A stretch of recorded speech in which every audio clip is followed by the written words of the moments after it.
Yeah, we're live, 7:09. Happy Easter to everybody. For those of you that will join me on Easter, I'm here. I Today was awesome. I did get to spend time with my family, which was always fantastic. Got to take my mom out to brunch with my family, which was great. And then we went to see Lisa's parents and had a an Easter egg hunt for the younger kids. It's money now. It's not even just Easter eggs. It's all about cash. But it's fun to watch them run around and try to find eggs with money in them. And there's a little bit more incentive now. Back in my day, we just did it the old-fashioned way, but judging by how much eggs cost right now, maybe the money is just putting cash in plastic eggs is just a cheaper option. So that's what we did, but it was very fun. Plus we got to take the puppies over there, and so they got out on an adventure, and they've been going out. They went out with us and did a trip up through the trails and up in the hills and stuff, and went all the way to the top where we go. Milo took them up there, and it was awesome. Both Milo, so good for him. His first trip all the way to the top, because it's not been, it's been rainy and miserable for, it seems like, the last 15 years. I'm just about tired of it. But now it's sunny and clear, and so supposed to be nice the next couple of days. It was 80 today, so it was beautiful. So we'll be going and doing some more of that, which is awesome. We've been looking forward to it for a long time. The puppies have their shots, so now they can go out and mingle with other people, and so they're getting to do, like, not just little puppy things. It's very awesome. But today, unfortunately for me, I get to admit a potential problem here that I did, or potential mistake that I made. I'm going to go ahead and bring up the photo so you guys can see a little better, just in case you can't see the thumbnail.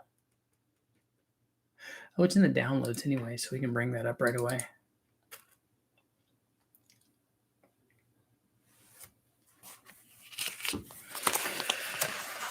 Okay, so I've got the photo up. So this is our thumbnail photo. This is the fast throttle body used on the inlet on the modified 8.1 liter big block Chevy, the 496 intake manifold. When I did the test, we did the stock EFI intake manifold versus this modified version that famous Amos did. And I want you to look really closely right there. Do you see an O-ring hanging out there? Do you see do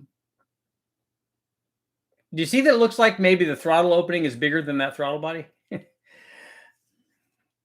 You look closely at the throttle body. So you guys can take a close look. That's on that inlet side. So what I'm thinking, here are my thoughts. You know how much I like questions with the word thoughts in them. I'm thinking that this was a 4-inch piece of tubing with a flange on it, and the flange was designed to accept 102/105 millimeter throttle body. But and I remember telling Amos, I said, how big of a tube did you use on there? I said, I put the throttle body on there, and you can see that overhang. I said, it's got an overhang at the bottom. I said, it's not lining up. And when I open the throttle blade and reach your finger in there, the throttle opening is definitely smaller than the opening in that manifold. I said, how big did you make that thing? He said, it's pretty sure. He said, it's either a 3-inch tube or a 4-inch tube, because those were the only two that I had. I said, it's not a 3-inch tube. I know that. He said, I'm pretty sure it's a 4-inch. I don't think it's a 4.5. Well, as it turned out, I'm thinking, did he make that bigger than I thought he did? In looking back, and I haven't measured it to be sure. I'm going to call the guys at West Tech and have them take a look at it. Pretty sure that is a 92 millimeter throttle body and not a 102 millimeter throttle body, because we have both at West Tech, and they look an awful lot alike. And giving the amount of things that I'm trying to get done at one time, it is certainly possible that instead of the 102 millimeter throttle body that I wanted to go on there, and that should have gone on there, and that was matched to go on there, that the 92 millimeter throttle body is the one that went on there. And if there's obviously a mismatch, I know that there's a mismatch, because, like I said, I reached my fingers in behind the the back of the throttle body, and there's a good sized gap between the throttle opening and the opening in the manifold. So the poll for tonight, for our Easter poll. So the question is, I lost my. How did I lose this? I'm screwing my thing back on here. So microphone. So the question for tonight is, will correct grammar, will an 8.1 liter making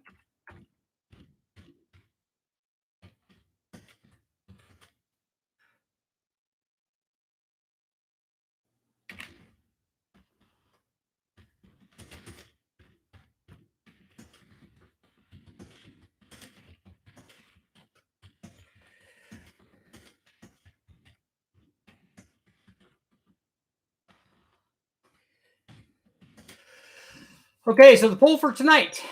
Will an 8.1 making 480-ish horsepower? We saw that. That's what it did with the modified intake manifold and our ZZ502 cam. Will an 8.1 making 480-ish horsepower with a 92 millimeter throttle body, that is indeed what I put on there, will it make more power if I replace the 92 and put on 102, one that more matches the intake manifold? So will it make more power with the bigger throttle body at this power level? Let me know what you guys think in the comments and on the poll. So I think it will. So you guys can get your vote going. I think it's going to. 480 horsepower is not really very much. I mean, you think about that. That's a it's a decent running. That's about what we made with a 4.8 with a, obviously at a higher RPM, but a 4.8 with a heads cam and intake manifold on stock short block with the right cam and all that stuff, and you could make about that, and we could make more with the right stuff and the right stuff, the right cam. We can make more than that, but and we normally run 102 millimeter throttle body on the fast, if only because the opening in the manifold is that big. That's why I'd want to do that. And then then we start to think about radius entries and all that stuff. Is that going to help? So is the 102 millimeter throttle body going to help at this power level? Because it's not, does 102 millimeter throttle body flow more than a 92? We know that it does. We know that it will support more power. The question is, are we at a power level where we could take advantage of that extra flow? Or is 92 already, hey, look, it's already more than enough. You're good. You're fine. So let me know what you guys think in the comments. Also,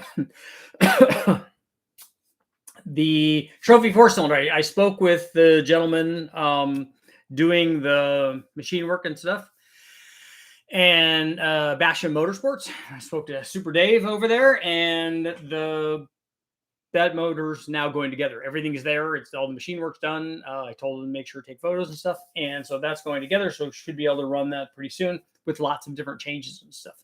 And then once it's done, that motor will actually be available for sale from Dave. I'm giving him the motor for doing all the work, and then he's going to sell it. And so what we want, ideally, what I want is I want it to go into a vehicle. So somebody has a Pontiac, a Tempest, or something, cool and old school, and put that motor in there. And so I'm going to run it, and we're going to run it with a bunch of stuff that we got from the guys at Speedmaster.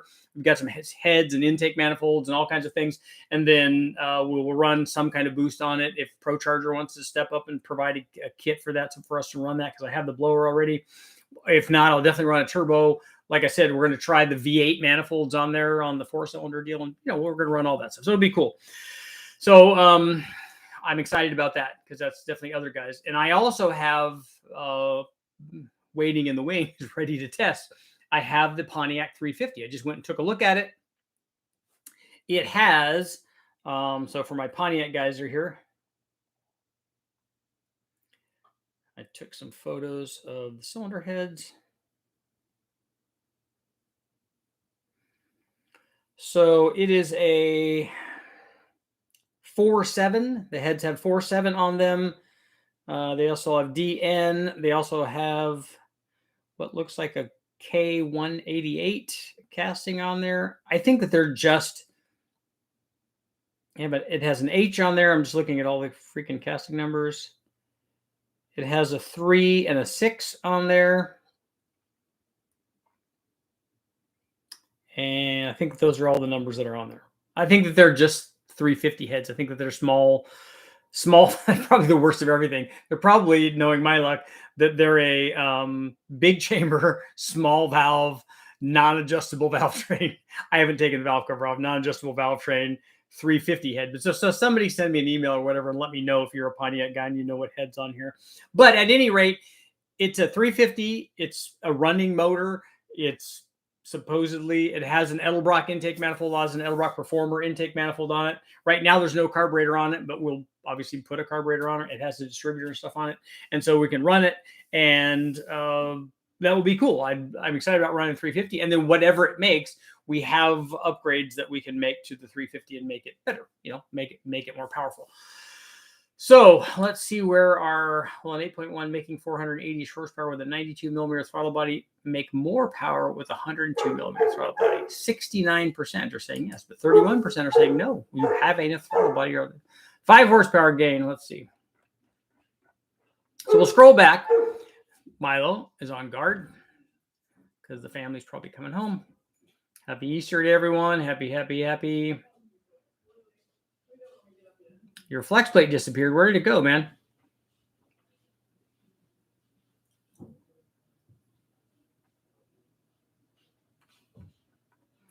The Admiral, it actually didn't, there wasn't a leak there. There didn't seem to be an idle problem. We had good metal sealing.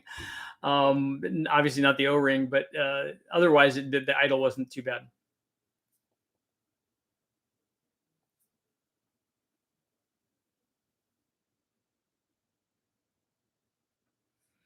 Ragtop, so my wife visited our daughter today, drove her 06 Solara, called today to tell me she gave the car to her daughter and bought a 2020 Mustang. Nice.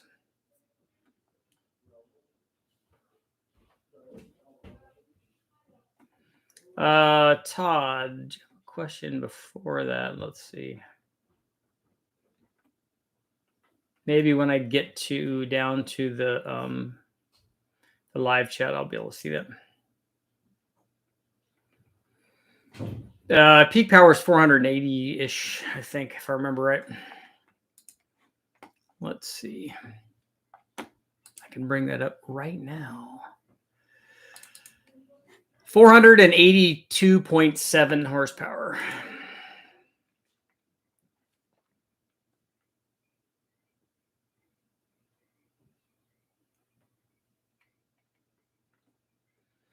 Found a golden egg. Is that like the golden ticket?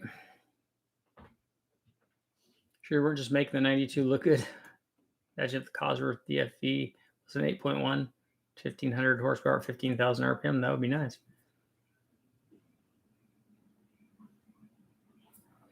How bad do you think that a stock 78 millimeter would hurt power on the modded intake, but without the throttle body mod? So you want a big inlet. So are you going to make the inlet smaller then? Yeah, I do. I need a wrong. That's good points for that, Nick. Wrong throttle body shirt now. 1 to 2% gain. No air pump theory. It's more and more in and more out.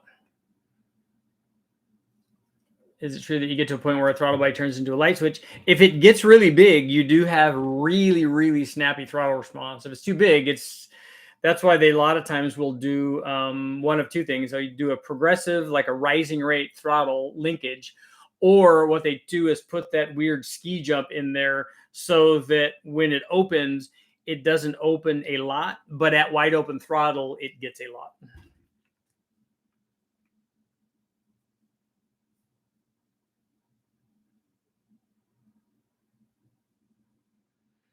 I believe so. We picked up 15 horsepower going from a 92 to 102 at the rear wheels on a 408 Gen 6. It must have been a pretty powerful NA one then.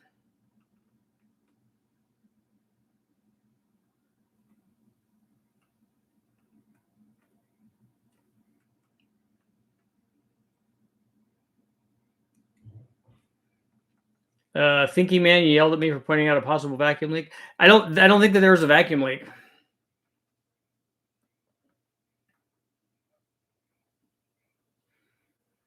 But even if there was a wide open throttle, like on the engine dyno, we don't really care about that. Because if it's a little bit of a high idle, we're just going to roll into the throttle anyway. Richard, I upgraded my valve springs to beehives. The weight savings were 800 grams. 1 pound, 12 ounces is a lot of difference in the high RPM. I like the 496 4-barrel test. You got rid of dual valve springs and went to a beehive spring? And you're wanting to know if you can run more RPM with that? Did you change the spring rate a lot? Because like the weight savings is a secondary thing, and then the spring rate and frequency are the primary things.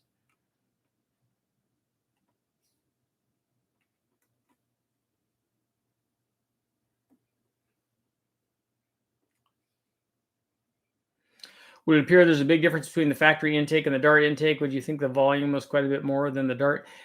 I don't know what are you talking about plenum volume or something? Because that's a non-issue thing. You need to look at the design difference and the power differences. By the way, and I didn't talk about that, but that video is up. The video is up where I ran, and I say I was there standing there with filming while Andy and Steve ran Andy's motor, which was an 8.1 HO version from a boat. So it had the HO camshaft in it. And he ran it with the Dart intake manifold. And the story behind that is that it was a motor. It is a fuel injected motor, just like my truck motor. And it goes in a boat with the fuel injection and a programmed fuel injection. But he ran it with the carburetor just because it was easy to install on the dyno like that and run it. So he borrowed my Dart manifold, which I hadn't run yet, but borrowed the Dart manifold. They put an Edelbrock carburetor on it, put a distributor on it, put headers on it, and didn't run the coil packs or anything. Just ran a distributor and a single coil, and then ran it on the dyno like that. Just because all they wanted to find out was that the motor ran right, hitting on all the holes, didn't have any oil leaks or water leaks, and at least made at or more than the power that was rated at. And on that particular motor, it would have been rated at 425 was the factory rating with that, and that would have been with the factory intake manifold. So with that camshaft, we know with the ZZ502 camshaft that we made that much power, and it definitely will make that kind of power. And I don't know how that rating is for the boat motor. I don't know what condition they're running it in. Maybe wet exhaust manifolds and stuff. I don't really know, but he just wanted to make sure that it was okay. And so I used that data in the video that I just posted today to kind of compare that motor to the stock fuel injected motor that I have, the non-HO. And then when we upgraded the camshaft, because the ZZ502 cam is not too far off from the HO cam. So we have some kind of semi comparisons there. Not the same motor, not the same day. I get all that. It's what I had. So I just kind of wanted to take a look at it and talk about it a little bit because I had all that data. I just was excited that somebody ran the Dart intake manifold. But the behind the scene things is, and you get a little bit of that in the video, that motor seemed to have a little bit of a misfire. And the headers that they're running on it, I know that they didn't have 802s hooked up, because this wasn't that kind of thing. It was just put the motor on there, run it. They said, how much timing had you run before? And I said, we ran it at like 29 degrees, seemed to be happy. Anywhere in the 27 to 29 range seems to make the same kind of power. They put it at 29, put this Edelbrock carburetor on there, which worked very well. They had a locked MSD distributor. They have a blaster coil or whatever on the dyno, and ran it. And in my opinion, the thing was a little bit on the lean side at the top. It was in the low 13s, which is not where I like to run them. I would have run it richer than that. Maybe that could have helped, especially if there's a distribution problem with that manifold in this RPM range, because I don't think it was designed for this. I think it was, what they were saying is what Andy was telling me is that it was designed as like an industrial pump application. So a single RPM, and I think a fairly low RPM, I would guess, judging by what I know about most of these industrial pump applications or a generator application. So I'm curious to see. One thing we did note in the video is that in looking at like a comparison between the EFI intake manifold with the ZZ502 cam and the Dart manifold with the HO cam, that with those differences, that the Dart manifold is still making power at a higher engine speed. It's making power 300 or 400 RPM higher than we did with the long runner EFI manifold. And the EFI manifold makes a lot more low to mid range kind of torque production. So even if and I'm going to do the test too, I'm going to do a test where I just do the EFI and then put the carburetor on. And I'll probably still run it with the coil packs and everything and control the timing with the computer. And we'll just run it with a carburetor. And then if we do that, we'll have a direct back-to-back test. I suspect, I'm almost certain what we're going to see is a similar thing. The EFI manifold is going to make more low-speed power. I also included in that video for the guys that are interested, because when I had run this 8.1 previously, at least with the stock cam, we loaded it all the way down to 1800 RPM, where people want to know what's going on. I know that they're going to say, no, we need it at 12, or we need it at 800, or we need it off idle, or whatever, yada, yada, yada. But I did run it down to 1800 RPM. It was making 492 foot-pounds of torque at 1800. So it has a good torque curve. So we know it's doing what it's supposed to do. So really, even though it's not a direct back-to-back test of the Dart versus the EFI one directly, that's coming up. We're going to see the same thing that we saw here. But there's also lots of good data. There's lots of RPM spread there. There's lots of what's happening between the different kind of manifolds. Lots of good stuff. So go check it out if you have not.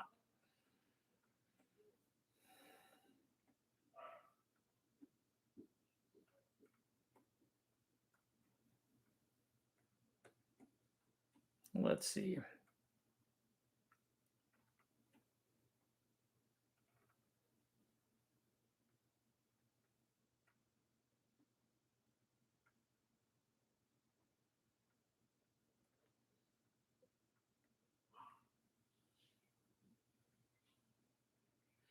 I'm scrolling. Okay, here we go.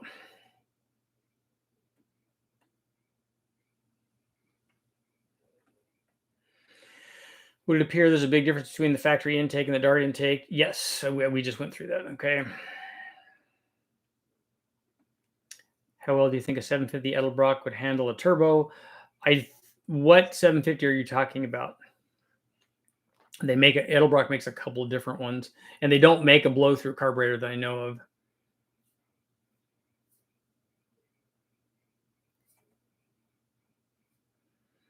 How about testing energy release metal conditioner in the big 8.1? What is that?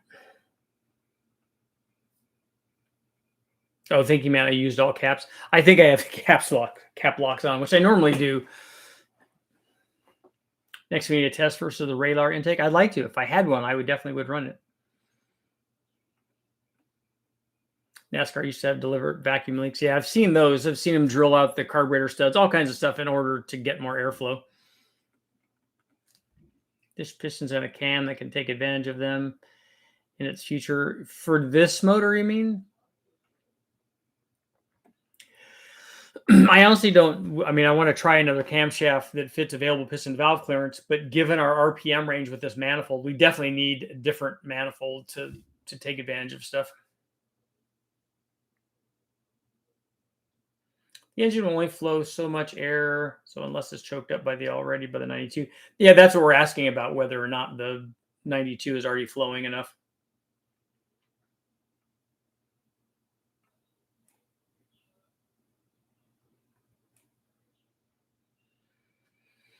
This thing should make 650 foot-pounds, and it probably can with the right combination, I'm sure.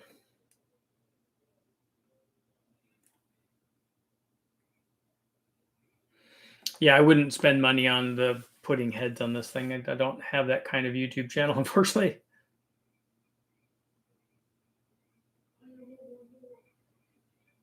Making a homemade lathe, nice. What seems to be the sweet spot for camshaft max lift duration found with stock 823 square port heads without causing piston to valve clearance? Corey, take a look at the many videos I have up on. There are specifically LY6 6-liter videos. where I ran 4 camshafts, one all the way up near the end of available piston to valve clearance with those square port heads on it, because the LY6 comes with that. So you can see exactly what kind of power curve that you want. But something that's going to be in the low 230s to mid 230s at 50 on the intake. I bought a Chupacabra GM high performance LS 550 lifts. So you bought 550 springs for your Chupacabra, if that's what I'm reading there. That would be a good combination. Bill, off topic, but I've seen you run twin GT35s and 45s. I haven't run twin. Oh, I did run GT. Never mind. I was thinking I didn't run GT35s, but I have on LS engine. But a single GT35 would be too restrictive on a 5.3.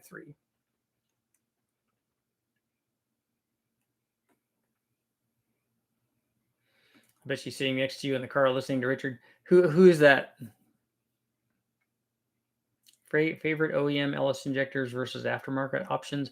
I don't have a favorite OEM injector. I pick injectors based on the flow rate of the injector for the power output that I want to supply. And normally what I use are the ones that we have laying around. But for an OEM injector, it would be whatever the biggest one is, because then it could satisfy the most amount of power that I was trying to make. Probably like the dual fuel things. Jesse, my dart on my 8.1 with a 1050 4150 style brawler works flawless. Similar cam as the ZZ502 400 wheel horsepower. Nice. Is anything done to the heads on that? Got a Chupacabra cam from TSP and a kit came with LS springs. Should I set them aside and get beehive springs? The LS5, the 550 springs should already be a beehive spring. And you can, and those will work fine for that camshaft. I thought that you were talking about getting rid of a dual spring that was a dual performance spring and then putting beehive springs in place of those, which would be a step backwards.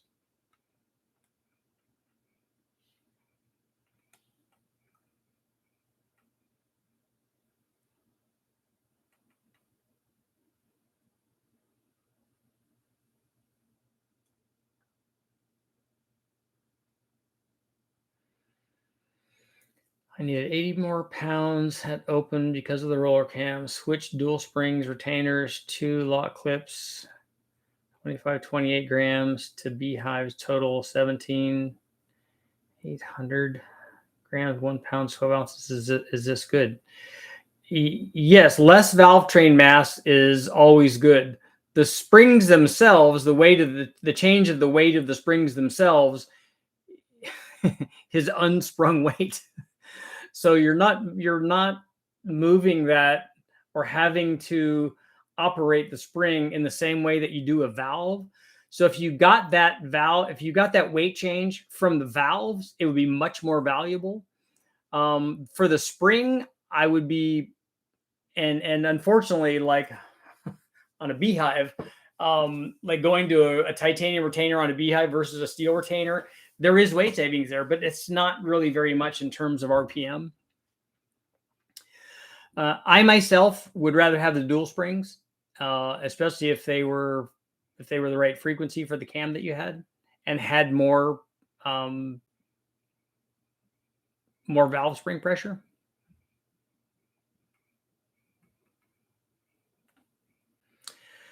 .408 made 518 through an all-wheel drive Trailblazer SS drivetrain, 317 heads, 224 and a fast.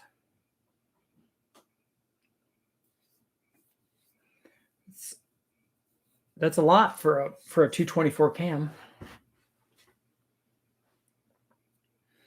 125 and 345. Now it's at 150 and 400. So your dual springs were less than your beehive springs. So if you went up in spring rate and you went down in valve train mass, both of those are good then. Most generators that are gas run at 3,600 RPM. So that might be a good RPM range for this. I don't think that that's where peak torque was though. Let's see. I take that back. Well, that's not peak torque. but because peak torque was actually lower than that, but that should be a pretty good range anyway.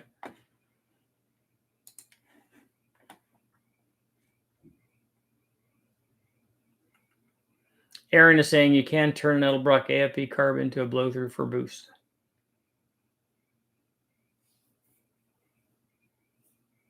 Wrong throttle body t-shirt.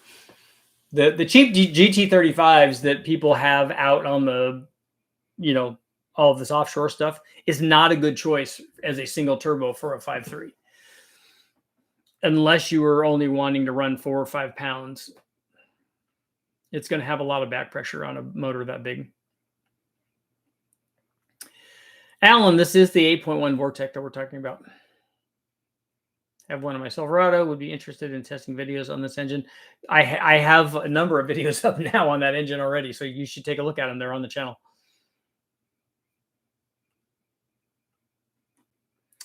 If you ask a question, don't use the word thoughts, please. Probably new here, but that's okay.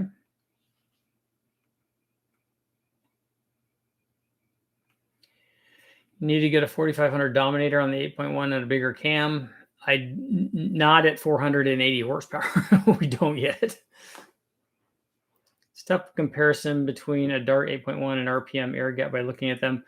They don't make an RPM air gap. Or at least Edelbrock doesn't, because that's their carbureted intake manifold.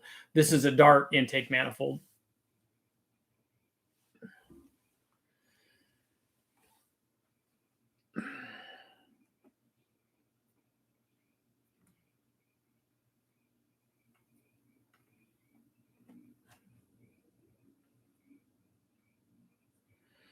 When would you consider switching from E85 to methanol, like maximum horsepower range or boost range? I don't know. I've never been there. It probably would have been a good idea to run the big bang stuff, up over 29 pounds. If we went beyond that, methanol probably would have been a good idea.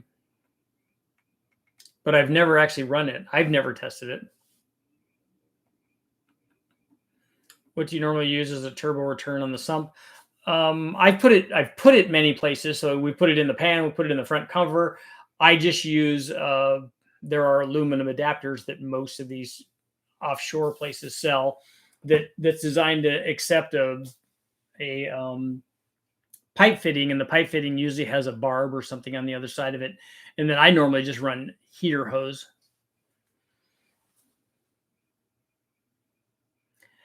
Kind of beating a dead horse with no aftermarket support with the 8.1.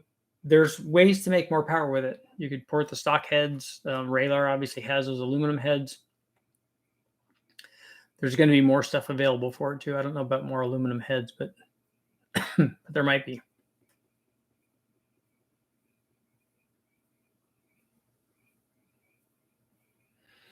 Reloading tall deck 496 going in a heavy truck with 456 gears and a manual trans. You think I would regret going with a single plane made for a tall deck? I can use an air gap with a spacer.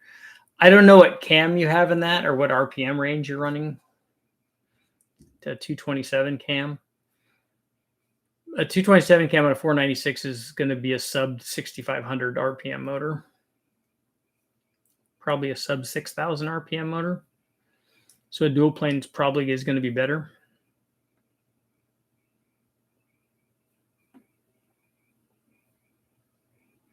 I have an aluminum big block Chevy. What block do you have? The sleeves protrude 11,000.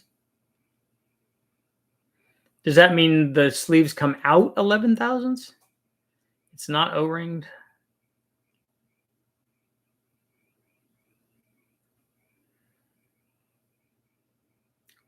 Can you mill the deck so that it's even? And then the head gasket choice would be either MLS, or if you wanted to do a copper with O-rings, depending on your power and boost level you're going to run.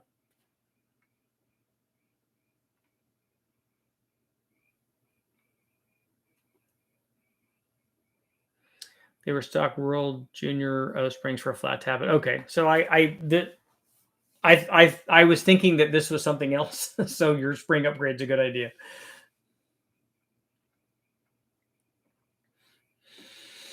A wrong turbo shirt. Yeah, all of it's wrong. We know that. Old man, I don't have any radar parts, but I would not be opposed to testing them.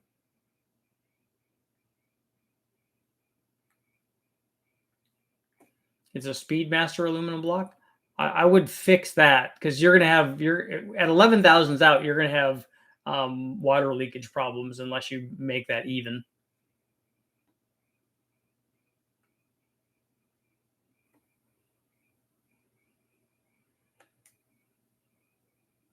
If I change rods and pistons on LS1, do I need to rebalance the assembly? Yes. Can I get away with weight matching the rods and pistons? There are manufacturers who make replacement pistons that are balanced already to the stock ones, but I doubt that you'll be able to do a rod and piston change with a stock crank and get the weight the same. So you're probably gonna have to balance it.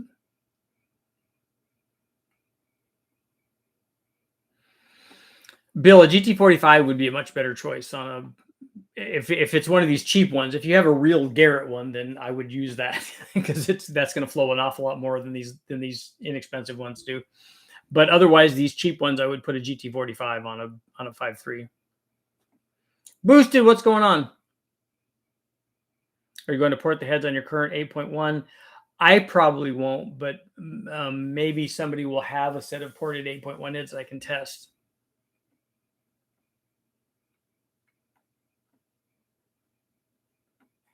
How's our poll? 64% are saying yes. I'm going to check and make sure that it is the 92 and not the 102. But if it's the 92, I'm going to really kick myself for not running the 102 because we were at 597 foot-pounds. Maybe that would have been 600. Some cat diesels have the sleeves above the deck. That's good. The other day I was going to place an order for a torque cam in my 4.8. However, I went all the chop. Any recommendations for the baby LS?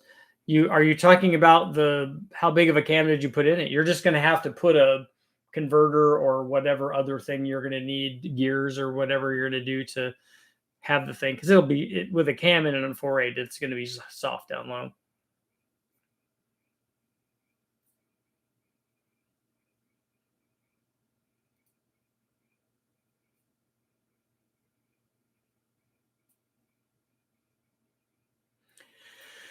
Does anybody have a recommendation for Turi 2 on routing the water for his turbo? What's the biggest eBay turbo you have tried? Is it just a GT45 type? I think so. I thought that the one that we did 800 with was still that GT45 style. I have another one, a bigger one from VS Racing, but I haven't run it yet.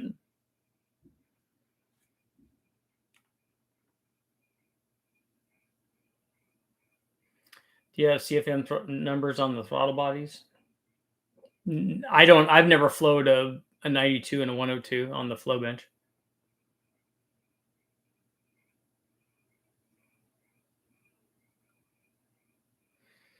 A truck Norris cam boosted 4.8 would have chop on a 4.8 or a stage 1 truck.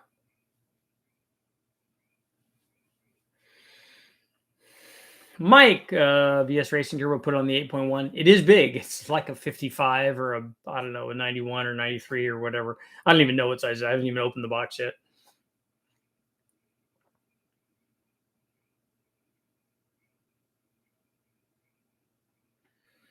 Richard, do you have plans to do a big bang on the 8.1? I don't really.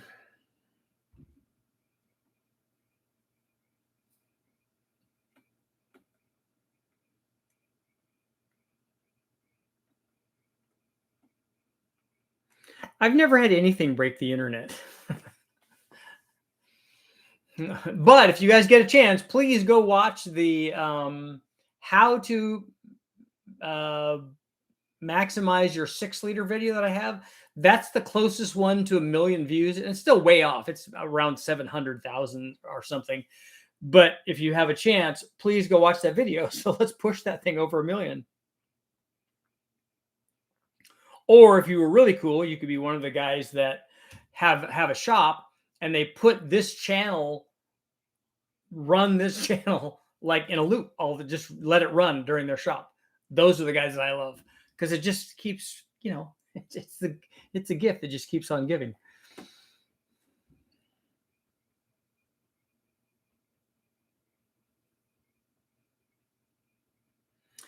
I read an article that the opinion was that the 496 cubic inches, it was more advantageous to run a single plane because of volume over a dual plane. You got to get away from the volume thing. The volume thing is not a thing. That's not a real thing. The intake manifold designs dictate where the thing makes power. A single plane is going to want to make power at a higher engine speed than a dual plane. You are in a range where you need to run a dual plane.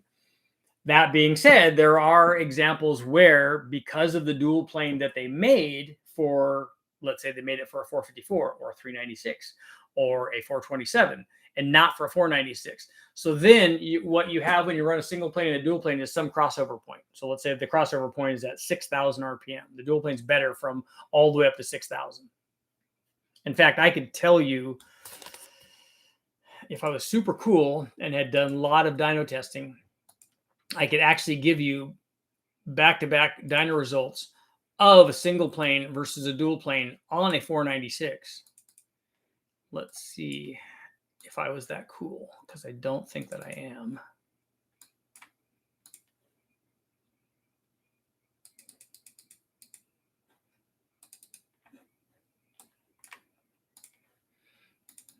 Okay, I'm getting less cool by the minute.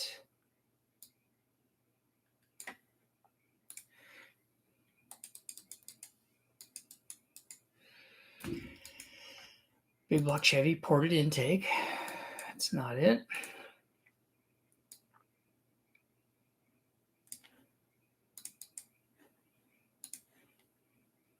I know that I have it. Small cam, big cam. I don't think I ran it on that one. I did not.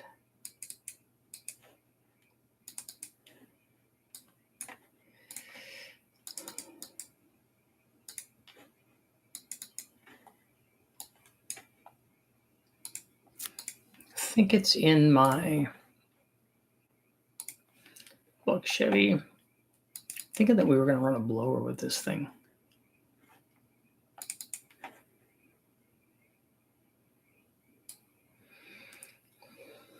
Okay, here we go.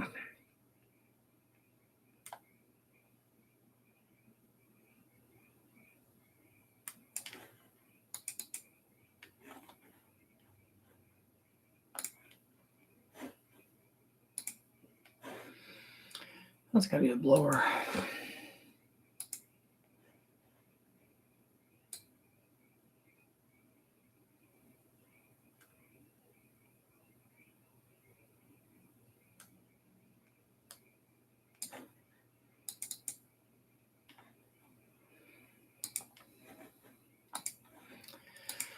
So yeah, Victor Jr.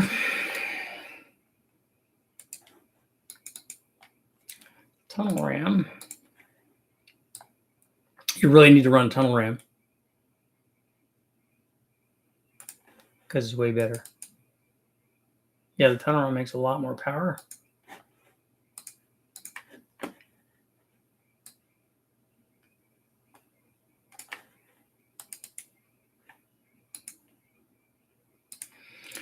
I'm still looking. I know it's here. Trying to find the RPM. Oh, here we go.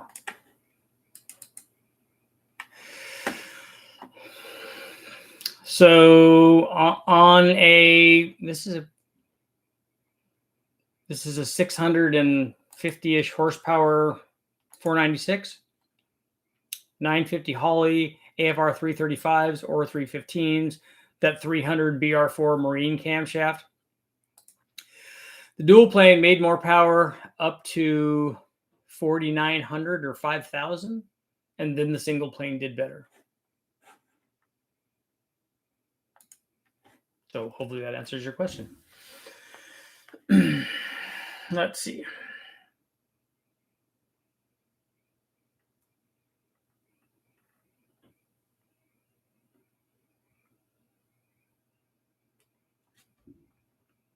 Scrolling back.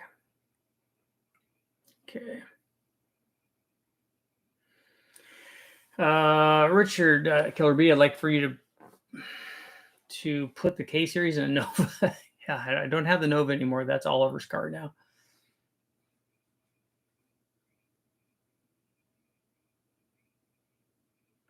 I was thinking for a supercharged motor, adding long tube headers should enable you to use less exhaust duration and overlap for the same level of scavenging. I don't know why you would think that. The exhaust duration is doing a different thing than the scavenging effect from the header.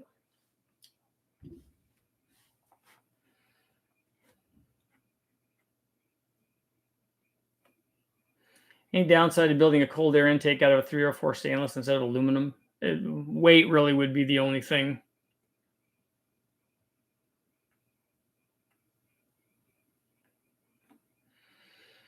You're going to put the 440 videos over 1 million? I think I only have one, right? I was told that you could get chop from a torque cam. That's a really, really mild cam. But you can tune your way into chop if you want to have a really bad idle and stuff. You can have a bad tune in it, and it will do things like that, which I don't know why you would, but you could.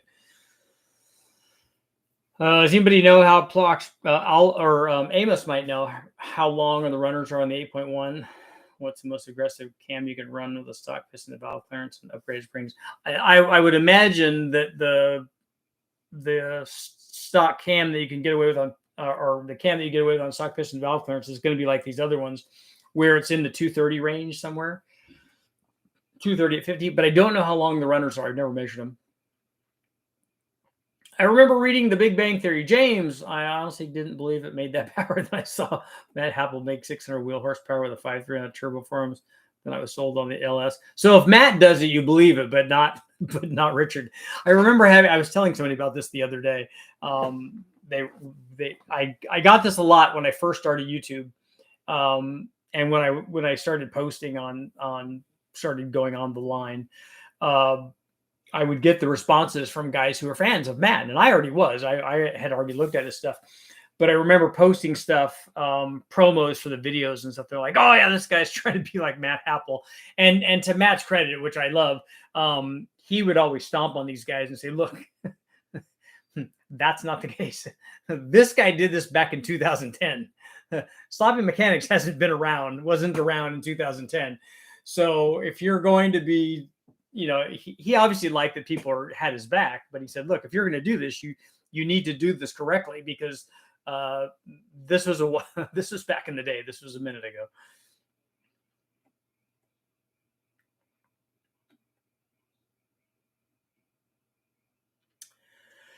I'm not cool at all. Just ask my kids. Everybody do hit the like button though. Hope you'll put the K motor in the Nova. I don't have a Nova anymore. I don't own a Nova. Yeah, the Big Bang 4.8 was 2010. Was at the end of 2010.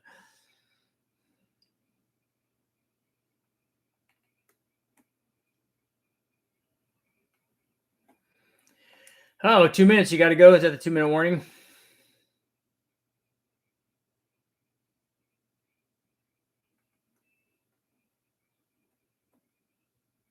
I wonder what the shortest possible equal length tubes you could use to make 180-degree headers for a V8 that was not a flat plane.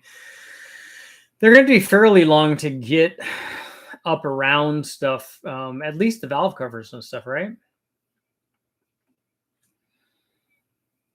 I saw that. Did anybody here see I should ask Freiberger if I can use the results. Did anybody see the results of the header test that they did for Engine Masters where they did different primary lengths? They went from, I don't know, 18 or 20 inches all the way out to 35 or 40 inches or something on primary length. Did anybody see the results of that? It's a crazy effect on the power curve.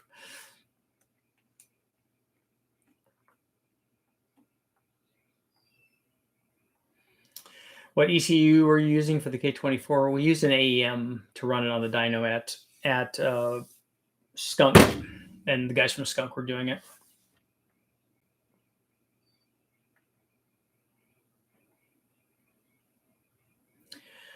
Does Superflow software have some way to research your old test by parameters? I have all of my data, and I have it organized so that I can search for it. And I've done it. I have it set up by engine family.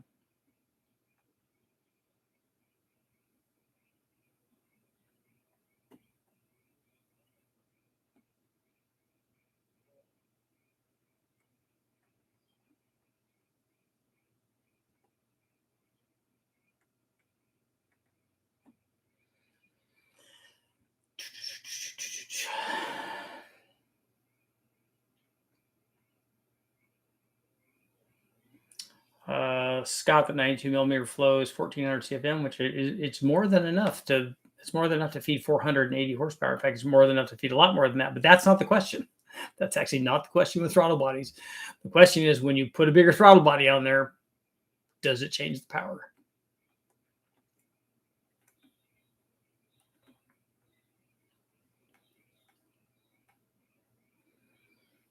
Let's see. The Hellcats experienced lower boost with long tube headers. That's good, but that's still not the same thing that you were saying before. We want lower boost. What we want is more power. We want boost pressure to come down and power to go up. Richard, have you tried Chat GPT yet? No. What is that? My notification isn't notifying me anymore. I wonder what's going on. 8.1 with a flat crank. Oh, please say golf ball dimples too. And flip pistons.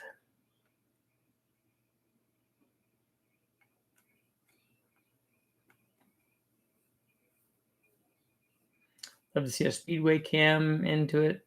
That's the next engine upgrade.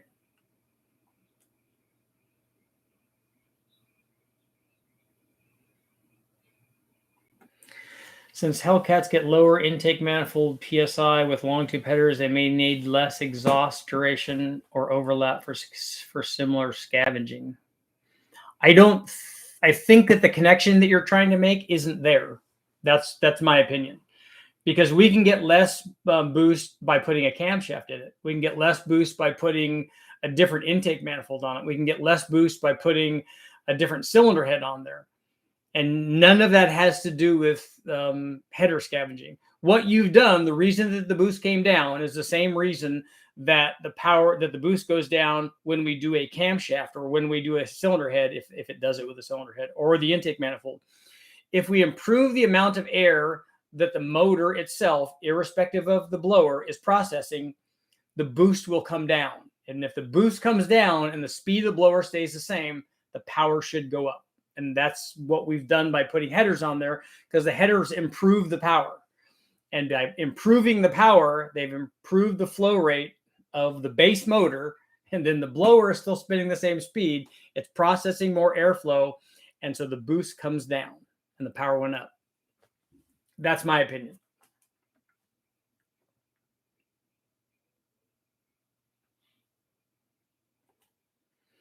Yeah, reloading. It's not. You should get away from plenum volume. You should, if you're going to talk about intakes, you should talk about runner length first, and then I've never had plenum volume. Well, we talk about that 462 valve thing all the time, but other than that, I haven't had volume make a big change in a motor.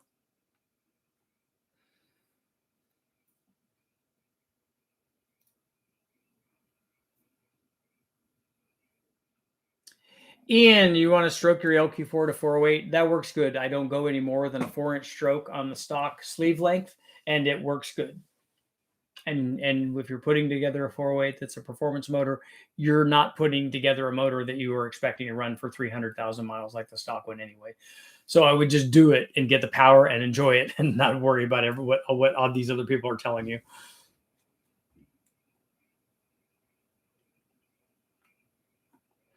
James, because it was a magazine article and we were told not to trust magazine articles. I agree with that.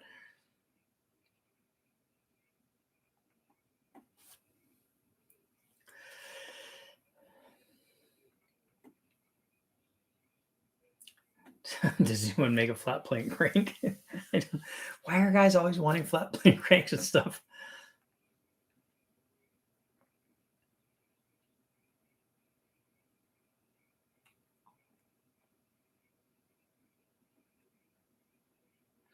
Reloading, the test I'm talking about for Engine Masters wasn't a collector test. It was a primary length test.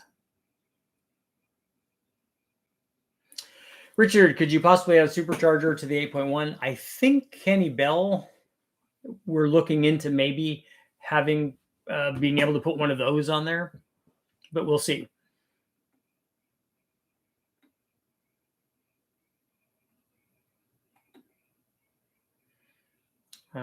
The Barrett T56 almost bolts on. What to what?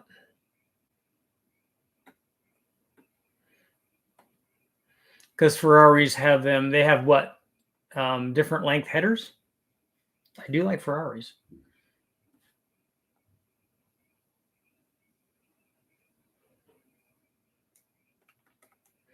Sebastian, I get why people want flat plane crank motors because they sound good, but to me, that's not enough of a reason to put one together.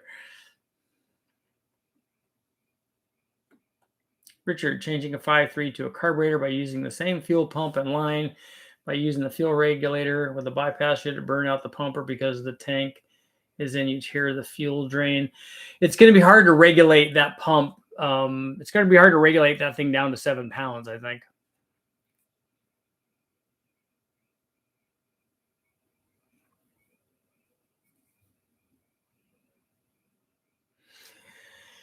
The 8.1 is only going to make more power in the higher RPM. That's what I would expect to happen if it was to make more power, it would make more power with engine speed. That's normally what happens. Oh, the flat plane cranks. That's why. Ferraris have them. That's a good reason. They do sound good.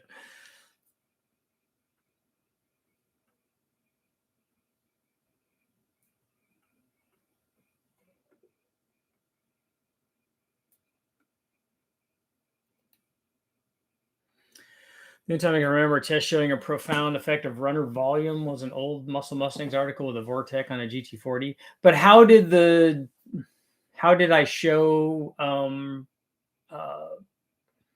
runner volume change? I don't never remember doing a runner volume change. He was actually talking about plenum volume, I think. And I don't remember doing a plenum volume test other than doing one where we sectioned off the back of the aluminum Cobra intake manifold, the aluminum version of the GT40, basically. And then guys had put, I think the guys from Celine were doing this back in the day.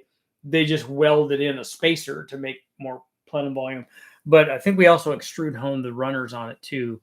I don't remember doing just the plenum volume test. And if somebody did that kind of intake test, I'm almost certain for Muscle Mustangs, I'm almost certain it had to be me.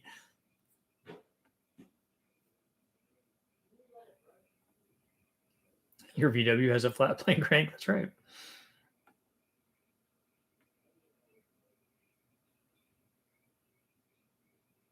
Would an unequal length header be better for a 462 valve with a cross plane crank?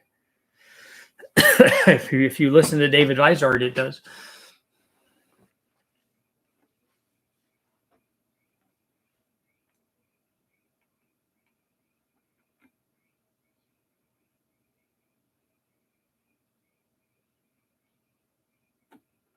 We picked up 30 horsepower an engine doing a flat plane crank. I can almost guarantee you that 30 horsepower on a 1275 Mini A engine, I can almost guarantee you that that was not from the crank, that you did something else to pick up that motor, to pick up that kind of power on that motor. That'd be a huge percentage.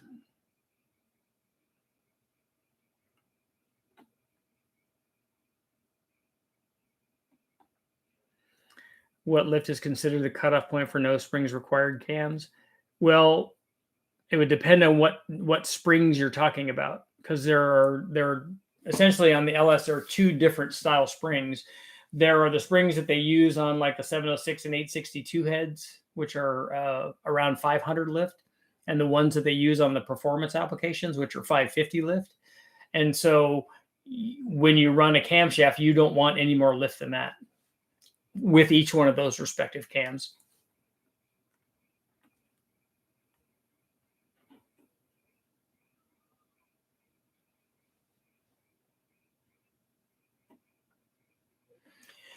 Have you thought of adding stock manifolds, AC compressor, stock water pump, and power steering to see if the difference in power gains, example, make the engine more like a daily driver? Have you thought about looking at the video where I tested all of those things on the LS, where we added all those back on to show you what the power difference was? I already did that.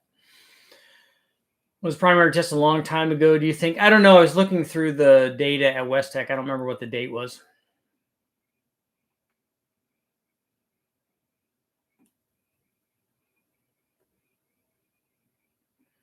Izzy, so you want to engine swap your V6 Mustang?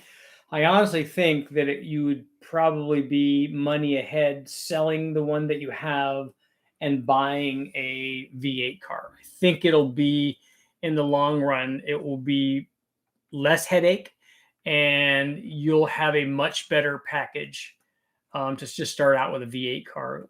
Other guys chime in here and let me know if you think that that's true.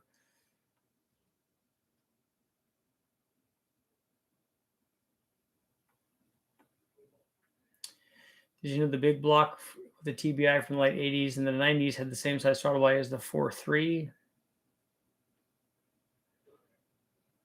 Why would they use that and not use the small block one?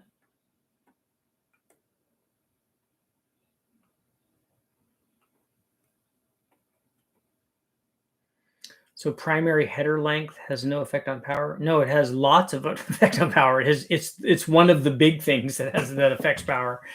Primary length and collector length also has a big effect on power. Sebastian, look up David Vizard's information. Go to David Vizard's. Everybody here knows where it is, but go to David Vizard's channel, and he does lots of cool stuff. And he has a video specifically on designing headers for a cross-plane crank V8. I don't know what level you're at. I don't know what kind of power you're trying to make.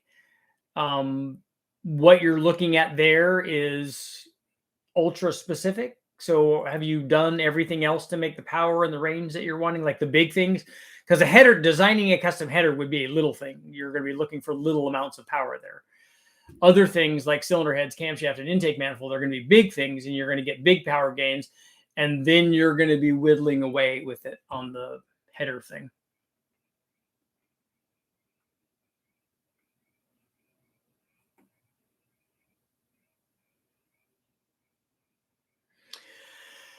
Gary, in my opinion, because we were talking about doing that with some of these aeromotive pumps and running them on the engine dyno when we were having trouble with running lots of pressure on some of these high boost blow through carbureted things. We're having trouble with the pumps on the dyno keeping up. So we thought, well, let's just get a fuel injected pump that we know that will run at that pressure and we'll regulate it down. And the guys from Aeromotive said, yeah, we could try to do that. And see, it just takes a really good regulator to do it. And one of the things that I want to do, I obviously want to run the Dart dual plane intake manifold in a direct comparison test. So let me know if you guys have seen that video already that I posted today. But I want to do a direct comparison on the same motor, same day, all that, same air fuel, same timing on the motor that I have. So same camshaft and same headers and stuff, and see what happens. But I'd also like to see if I can run it with headers that have 802s in it. So if I can make that work with Steve and the guys at West Tech, then we could see what's going on with that dual plane manifold, at least as a carbureted deal. Looking at the way that the runners are laid out, I'll be surprised if we don't have distribution issues.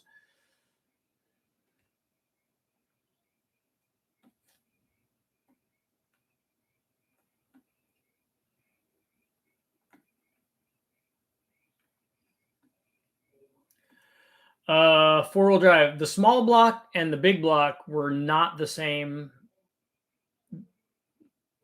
Were not the same throttle body size. There was a bigger throttle. The big block had a different, definitely had a bigger throttle body and a bigger injector size. And I'm thinking that the 4.3 liter had the small block size, but I can't swear to that.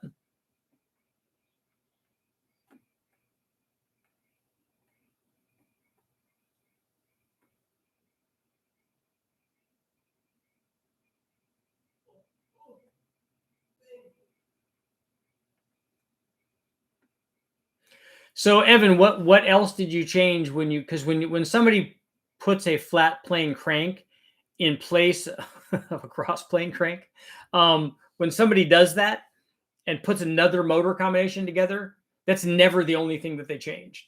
They also, somebody changed something else.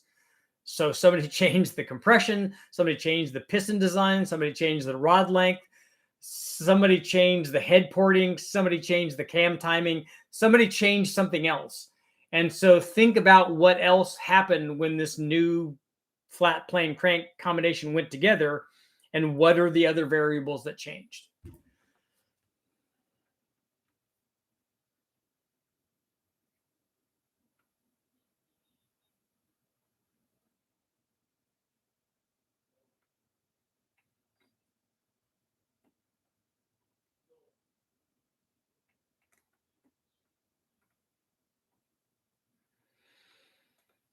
Let's see.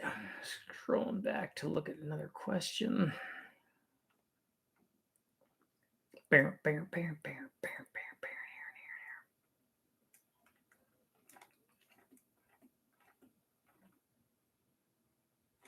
64%. We're going to end our poll, and we have one more minute for tonight. It was a good night. It was a good night. I sometimes wonder about a big fat draw through carb. I do want to run a draw through. I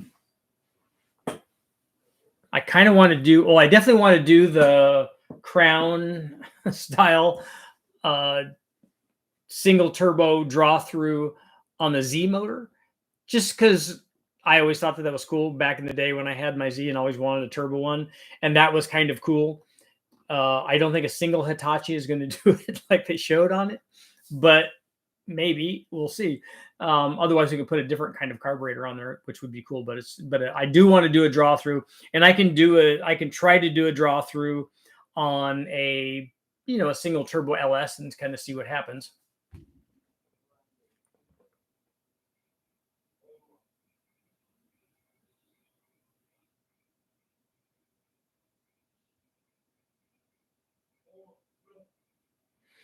Alan, speaking of collectors, let's say you have equal length headers and they both go into a short collector or a long. How big of a difference would we be talking about? I've done collector length tests. Actually, not the collector extensions. So extensions beyond the collector definitely make a difference in power. And then the collector design itself, whether it's a merge collector and then the size that it merges from and to, and then the in and then the middle and then the out, and then the length of that. And there's a lot there. There can be a lot there depending on your combination. We spent a lot of time playing with that stuff when I did the Engine Masters deal, and there was definitely power to be had in different places with our kind of combination with our cam timing and stuff, and it makes a difference. But as a simple thing, running an open header versus running a header with a collector extension, and then varying that from 10 to 20 to 30 to 40 to 50 to 60 inches or more has an effect on especially the low speed power part of it. And on carbureted stuff, it has an effect on the air fuel because it's having an effect on the draw from the carburetor. A single 50 millimeter DOE Weber on the draw through on the Z card. That would be good. I don't have one of those, but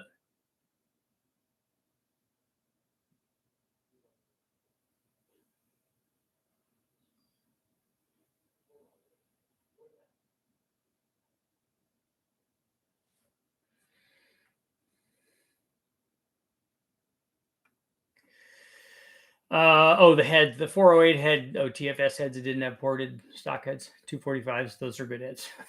So that's making good power, even with that small camshaft in it.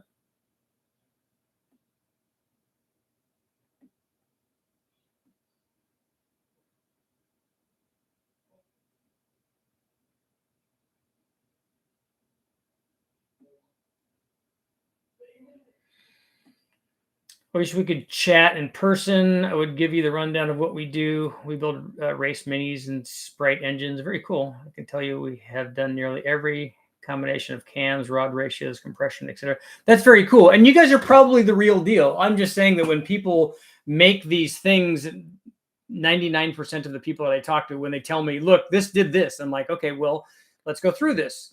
When you did this, well, yeah, we had to change the tune and we changed the pulley, and then we also went from a single exhaust to a dual exhaust, and we went to E85. I'm like, but with all of those things that you just mentioned, you're attributing your thing to the thing that you mentioned. I said that's not reality. And like I said, you guys are probably professional engine builders and know more about that thing than I'll ever know.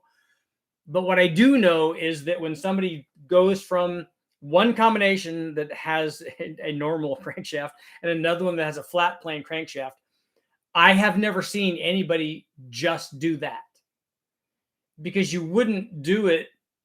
You wouldn't do that as a singular change, possibly if you were looking to optimize your combination. Normally, there would be more than one thing that you would change. It'd be compression. Like I said, it'd be compression. It'd be piston design. It'd be head flow. It'd be intake. It'd be lots of stuff. And like I said, I'd like to see. I love to see when people do single variable tests, but it happens way less frequently than I would like it to.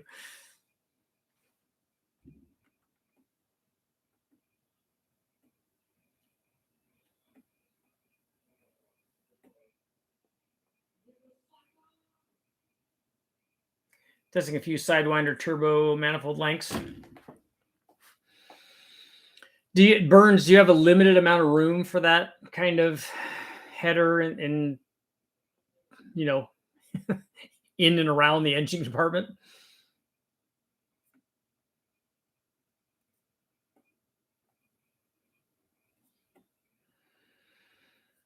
5-port head sharing, 1 port for 2 cylinders. That's why you is that the one that they run the single side draft Weber on, that's like a 45 or a 50 millimeter deal?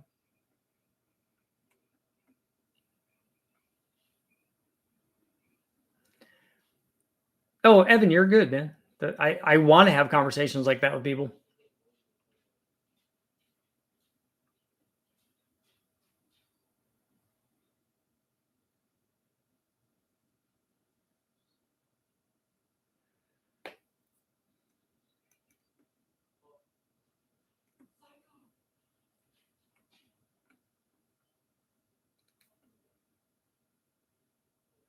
Yeah, reloading. I was just looking through their data.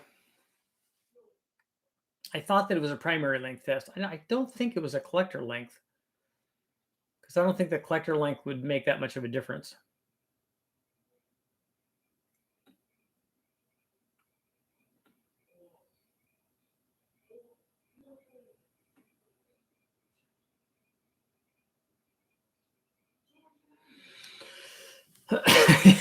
Burns. Do you think that that's going to make a difference? So I don't want to say, do you think 10 inches is going to make a difference? Because then we're going to get all kinds of comments about that. Yeah, now we split Webers to straighten the runners. Oh, so do you split the body so that you have 2 of them? That would even be cooler. Metal Care Season 1, Episode 12 of Engine Masters deals with header sizes.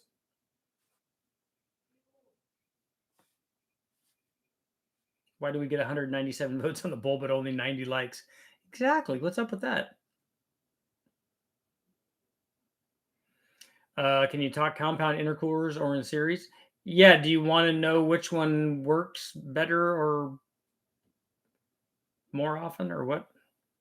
I don't normally run compound turbo stuff. I've only done it once. I have done turbos and blowers a couple of times. And we try to run intercoolers after both of them.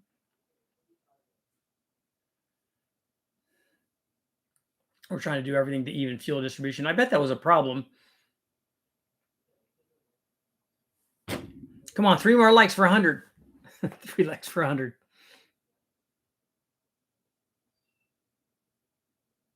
Dude wants to test both of them. Dude wants to know what will happen. That's a lot of testing for next to nothing.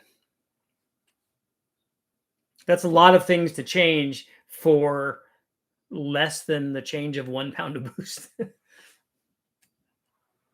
Yeah, 101. We're up.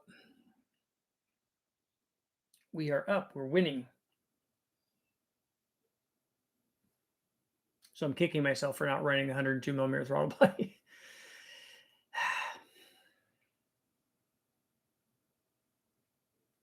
That's what happens. And on that note, so I hope everybody has a good Easter. There's still a little bit left, so you can still go out and get Easter eggs or whatever. I had an overabundance of steak today, prime rib for brunch today, and then tri-tip for dinner at my in-laws. It was awesome. And the puppies got to run around, got to play with other doggies, and attack a bunch of other dogs. It was awesome. And I mean, attack, just be puppies and want to play with them and stuff. It was very, very cool. So time to get going. I will see you guys all tomorrow. Another video tomorrow.